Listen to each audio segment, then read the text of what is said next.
सोचो, एक ऐसी दुनिया जिसमें फीमेल को वोट देने का हक नहीं था, प्रॉपर्टी ओन अलाउ नहीं था और अपनी ही ज़िंदगी का कोई भी फैसला नहीं कर सकते थे। बिल्कुल अनफेयर लग रहा है ना? पर यही सच था जब तक फर्स्ट वेव ऑफ फेमिनिज्म नहीं आया था। 19th सेंचुरी के एंड से लेकर 20th सेंचुरी की शुरुआत तक ये पावरफुल वुमेन एक नए फ्यूचर के लिए लड़ रही थी, जिसमें इक्वालिटी, एजुकेशन और सबसे बड़ा वोटिंग राइट्स हो।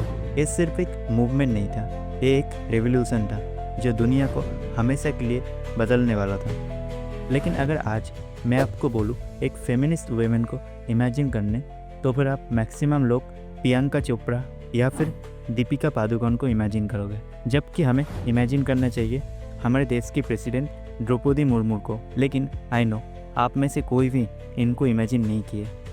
चिंता मत कीजिए, इसमें आप लोगों की कोई भी गलती नहीं है। इसमें सबसे बड़ा हाथ है बॉलीवुड का, जिसके कारण आज इंडिया में फेमिनिज्म का मतलब ही बदल गया है और फेमिनिज्म हो गया है toxic.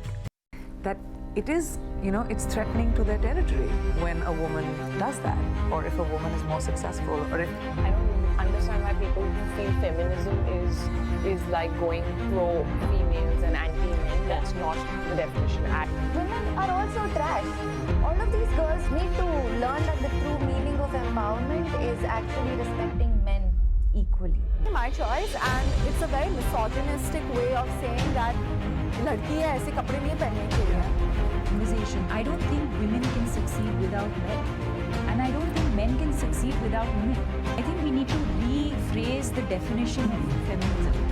I don't believe we should at all. And in fact, I think feminism fucked up our society.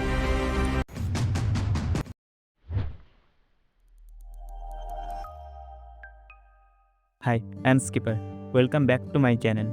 आज हम लोग टॉक्सिक फेमिनिज्म एंड उसमें बॉलीवुड की भूमिका के ऊपर बात करेंगे। सबसे पहले हम समझते हैं what is toxic feminism. Feminism का मकसद था फीमेल को मेल के इक्वल राइट्स मिलना, जो कि एकदम सही है, मिलना भी चाहिए। लेकिन जब ये आंदोलन एक्सट्रीम हो जाता है और मेल्स के खिलाफ नफ़रत फैलाने लगता है, तब ये टॉक्सिक फेमिनिज्म बन जाता है। ये वो फेमिनिज्म है जो इक्वलिटी के बजाय रिवेंज और मेल बेसिंग पर फोकस करता है। सोशल मीडिया पर ऐसे हैशटैग और पोस्ट तो देखे ही होंगे जिसमें मेल को ट्रैश या फिर इविल कहकर पोर्ट्रे किया जाता है। ये टॉक्सिक फेमिनिज्म का एक एग्जाम्पल है जो असली फेमिनिज्म से बहुत अलग है। बॉलीवुड, जो अपने फिल्म्स के जरिए समाज को इन्फ्लुएंस करता है, टॉक्सिक फेमिनिज्म प्रमोट करने में भी सबसे आगे है। अगर films like Kabir Singh and Animal में टॉक्सिक मस्कुलरिटी को ग्लोरीफाई किया गया है, तो Veere Di wedding, 4 More Shot जैसे फिल्म में टॉक्सिक फेमिनिज्म को नॉर्मलाइज किया गया है। फिल्म वी रेडी वेडिंग में महिलाओं को एम्पायर दिखाने के नाम पर उन्हें वल्गर और डिसरेस्पेक्टफुल बनाया गया। इससे ये मैसेज जाता है कि एम्पावरमेंट का मतलब मेल को एब्यूज़ करना और उनसे नफरत करना। 2022 में रिलीज हुई मूवी वर्जिन भानुप्रिया में सिर्फ एक मैसेज दिया गया है, गर्ल्स को जल्द से जल्द अपना वर्जिनिटी लूज करना चाहिए, चाहे आपका कोई रिलेशन हो या नहीं। आप कितने वर्ष के थे जब आपने अपनी वर्जिनिटी से मुक्ति प्राप्त की? I was just 16 When I was 20. मैं तो 14 की थी। मैं जब 19 साल की थी। Nobody stays virgin at this age, Rakul. Virginity है रजनीकांत की हड्डियां नहीं जो टूटेगी नहीं। यहाँ तक कि अगर आपका पार्टनर राजी ना हो तो आप उसको फोर्स भी कर सकते हो। कभी नहीं तो कभी नहीं, कभी नहीं तो कभी नहीं। क्या कर रही है तू? हो गया तेरा क्या कीर्तन? इमेजिन कीजिए अगर जेंडर रिवर्स हो जाए तो क्या होगा। हम सबको बताए उसको क्या कहते हैं। 2023 में आई movie thank you for coming में दिखाया गया कैसे एक लड़की ऑर्गेज्म के लिए बड़े आराम से किसी के साथ भी फिजिकल हो सकती है। जीवन ही था कन्नू, तो चिपकी हुई थी उसके साथ। चिपकी तो ये प्रोफेसर के साथ भी थी, हाँ, और अर्जुन के साथ भी, राहुल के साथ भी थी, और वो रबड़ी वाले के साथ भी थी। तो किसके साथ? रबड़ी है क्या? रबड़ी। जबकि मूवी को मार्केटिंग किया गया स्मैशिंग पेट्रियार्की बोलकर। Best way to smash patriarchy is to achieve. क्या स्मैशिंग पेट्रियार्की का मतलब having sex with multiple partners. यहाँ तक कि 4 More Shot में दामिनी एबॉर्शन के बाद अपने बॉयफ्रेंड को फिजिकल होने के लिए मना कर देती है, लेकिन आगे जाके वही किसी और के साथ फिजिकल हो जाती है। जब बॉयफ्रेंड इसके लिए दामिनी से कुछ पूछे तब जवाब क्या है? वैसे भी तुम्हें फर्क नहीं पड़ता that we're all having मुझे फर्क नहीं पड़ता है।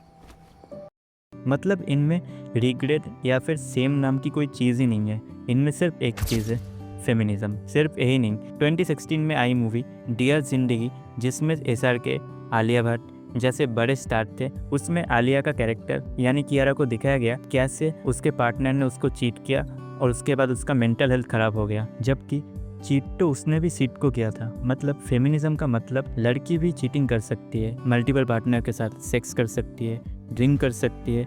जिन सब चीज़ों की वजह से मेल को क्रिटिसाइज़ किया जाता है, उनको टॉक्सिक का लेवल मिलता है, वो सब चीज़ फेमिनिज्म में नॉर्मल है। जबकि वीडियो की स्टार्टिंग में हमने जिस फेमिनिज्म के बारे में जाना था, उसके साथ इसका कोई भी सिमिलरिटीज़ नहीं है। इन जैसे मूवीज़ का इम्पैक्ट सिर्फ एडल्ट पर नहीं, छोटे गर्ल्स पर भी पड़ता है। Thank you for coming movie में एंड में एक घटिया स्पीच दिया गया और उसे ही सुनकर ऑडियंस में बैठे हुए गर्ल्स ने क्या रिएक्ट किया।